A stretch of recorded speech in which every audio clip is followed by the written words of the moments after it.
Joburg TV is at the Sandton Convention Center for the 10th BRICS Summit hosted by South Africa.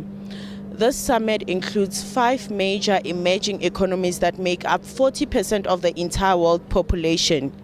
These countries include Brazil, Russia, India, China, and South Africa. Stay with us as we take you through the summit that will be chaired by President Cyril Ramaphosa from the 25th to the 27th of July. President Cyril Ramaphosa delivered the opening address on Wednesday, where he focused on the importance of collaboration between countries and the need for inclusive growth. It does indeed give me a great deal of pleasure to welcome you all to the BRICS Business Forum, and in a way to really endorse the welcome that you have already received from our colleagues here.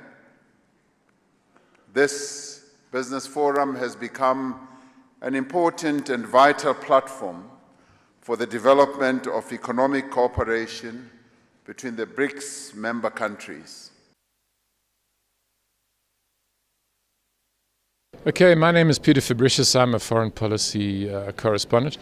I'm here at the Sandton International Convention Center, and we're covering the BRICS Summit, the 10th BRICS Summit, which South Africa is hosting. Today it's the Business Forum, the BRICS Business Forum, which is meeting. And we had a very interesting briefing now by Rob Davies, the South African Minister of Trade and Industry, and Iqbal Survey, who's head of the South African BRICS Business Council. So economic cooperation and boosting economy is a very important part of what BRICS is all about. A lot of its institutions are actually economic institutions. The BRICS Development Bank, it's called the New Development Bank. The credit, the contingency reserve arrangement, which is like a balance of payments. Safety net, which is still being developed. Credit rating agency, which was in the cards.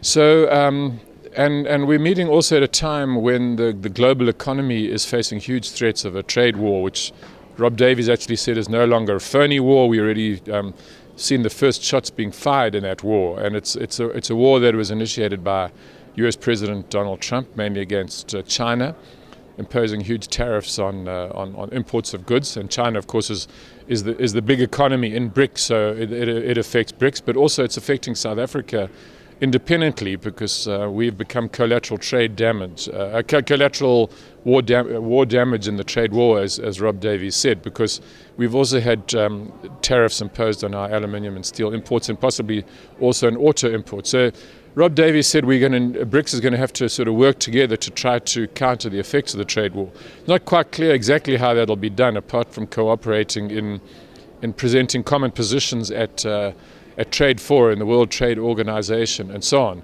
But also, I think, increasing our own trade amongst ourselves as at least some sort of insurance against the losses we're going to be suffering in our trade with others, who are especially the US, which is leading this trade war. And so when it comes to Africa, South Africa has presented itself from the hosting of its first BRICS Summit in 2013 as very much a representative and champion of Africa, even though that's not its formal position within BRICS. And so at the first BRICS Summit, we invited a lot of other African leaders to attend for an outreach session, and they met the BRICS leader and presented their economic needs and investment needs and so on.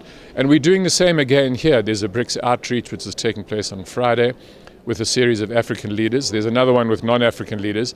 But the New Development Bank also, which has so far made 2 big loans to South Africa for infrastructure projects, is also scheduled to expand its investments into non-South African and to other African countries.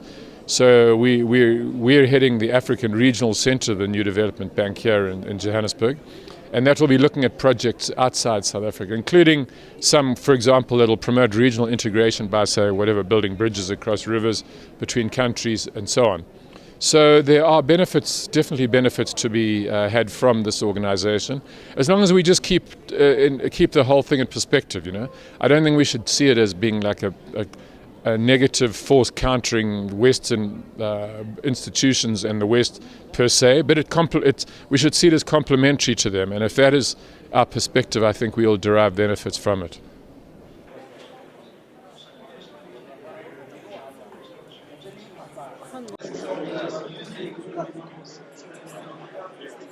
Yeah, my name is Bhupesh Rasin. I'm a chairman of Mobile Advisory Committee of India TMA. BRICS is very, close to our heart, and especially the South Africa. We share a very good relationship with South Africa, starting from our father of the nation, Mahatma Gandhi, and Nelson Mandela. We are very close to each other. It's a privilege to be here in South Africa. And as far as the mobile handset industry is concerned, mobile handset industry, there is a lot of demand for the mobile handsets from Africa. So even a lot of companies want to invest in Africa. So why not South Africa? Why not? So because we share a very good ties with the South Africa. So I think BRICS is a summit. What we expect from the BRICS. Now all the state heads are coming. Even our Prime Minister is also there. Russian President is also there, and Chinese President, and Brazil and South Africa presidents are there. So what we expect from this BRICS meeting, that we must sign. All these 5 countries should sign the FTA, that is a foreign trade agreement. BRICS is sized with finding solutions to many issues that affect the bloc as a whole and the developing world in general. These issues include politics, economics, trade relations, health, investment, infrastructure development, education, labor, communication, academia, and many others. A number of trade and cooperation agreements are expected to be signed as the BRICS summit continues. Kusukaika Joburg TV, Crown Sondlane.